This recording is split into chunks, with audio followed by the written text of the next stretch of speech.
7 lessons I learn while building multiple businesses. देखिए, आज से कई सालों पहले मैंने मेरी ऑनलाइन जर्नी बिजनेसेस को चालू करा था। मैंने काफ़ी सारे ऑनलाइन बिजनेसेस बनाए, मल्टीपल बिजनेसेस के अंदर काम करा, उनमें से कुछ बिजनेसेस फेल भी हो गए।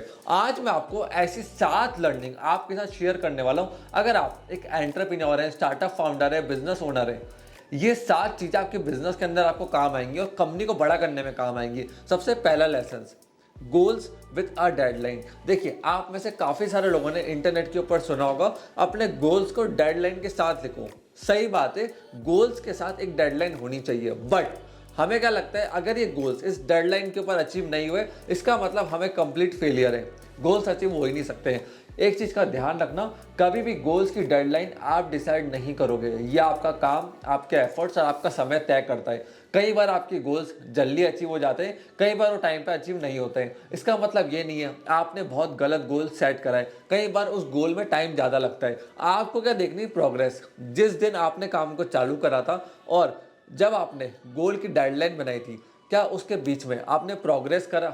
अगर वहाँ पे 1%, 5%, 10%, 20% भी प्रोग्रेस है ना, तो उस चीज़ को छोड़ना मत। शुरुआत में रिजल्ट बहुत छोटा आता है, आप कोई भी बिजनेस उठा के देख लो, लेटर ऑन रिजल्ट्स बहुत बड़े आते हैं, काम बहुत ईजी हो जाता है। बट शुरुआत का जो स्ट्रगलिंग फेस होता है ना, 1 साल, 3 साल, 7 साल का, वो हर एक को झेलना पड़ता है। उसी स्ट्रगल के बीच में हम गिव अप कर देते हैं, जबकि हम ये नहीं देखते हम ऑलरेडी 1 साल, 3 साल उस गोल के ऊपर काम कर चुके हैं। तो आपको प्रोग्रेस देखनी है। क्या आपको 1% भी प्रोग्रेस मिली है? इसलिए कभी भी डेडलाइन अचीव ना होने पे डीमोटिवेट मत होना, स्ट्रेस के अंदर मत आना, क्योंकि उससे अल्टीमेटली कुछ होने वाला नहीं है। जो चीज़ें जिस समय के ऊपर होनी है वो होके रहेंगी। तो सही समय का वेट करना जरूरी है, कंटिन्यूसली डेली आपका एफर्ट डालना जरूरी है। दूसरी चीज़, रेवेन्यूज आर नॉट प्रॉफिट। देखो, ऐसा एंटरप्रेन्योर, आप बिजनेस कर रहे हो, पहले मैं एक फ्रीलांसर था, तो मैं जितना पैसा कमाता था उतना घर लेके जाता था। बिजनेस ओनर में चीज़ें डिफरेंट होती है। आप एक कंपनी रन कर रहे हो, लोगों को आपने हायर करा है, एक्सपेंसेस आपके बढ़ जाते हैं। लीड जनरेशन एक्सपेंस आपका आ जाता है, सेल्स टीम का एक्सपेंस आपका आ जाता है, ऑफिस का रेंट हो गया, ऑफिस के एक्सपेंस हो गए, सर्विस टीम का एक्सपेंस हो गया, अकाउंट्स मैनेजमेंट हो गया, टैक्सेशन आपके बढ़ जाते हैं। तो वहाँ पे रेवेन्यू और प्रॉफिट बहुत डिफरेंट हो जाता है। ऐसा बिजनेस ओनर, सीईओ, फाउंडर, आपको अकाउंटिंग आनी चाहिए, अपने प्रॉफिट्स को ट्रैक करना आना चाहिए। अगर ऐसा फाउंडर, सीईओ आपको नहीं पता कि कितने रेवेन्यू पे आप कितने रुपए का प्रॉफिट करोगे, तो बिजनेस कभी भी सक्सेसफुल नहीं होने वाला। तो आपको डेली अपने प्रॉफिट्स के पीछे भागना है, रेवेन्यू के पीछे भागना है। तीसरी चीज वो है बिल्ड अ ग्रेट टीम। देखिए, जब मैं बिजनेस कर रहा था, जब मैं फ्रीलांसर था, हायरिंग पे कभी मैंने ज़्यादा फोकस नहीं करा।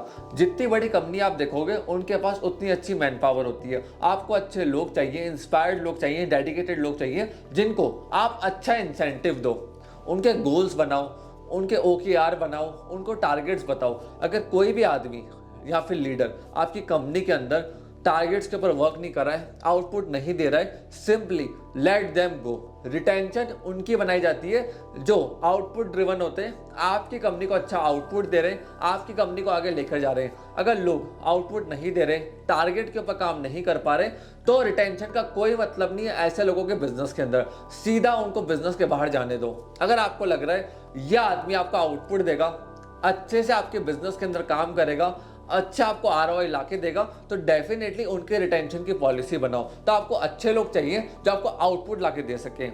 चौथी चीज, डोंट ड्रॉ प्रॉफिट्स अर्ली। होता क्या है, बिजनेस में आप चालू करते हो बूटस्ट्रैप को, फंडिंग की जरूरत क्यों पड़ती है? क्योंकि हमें प्रॉफिट निकालना होता है।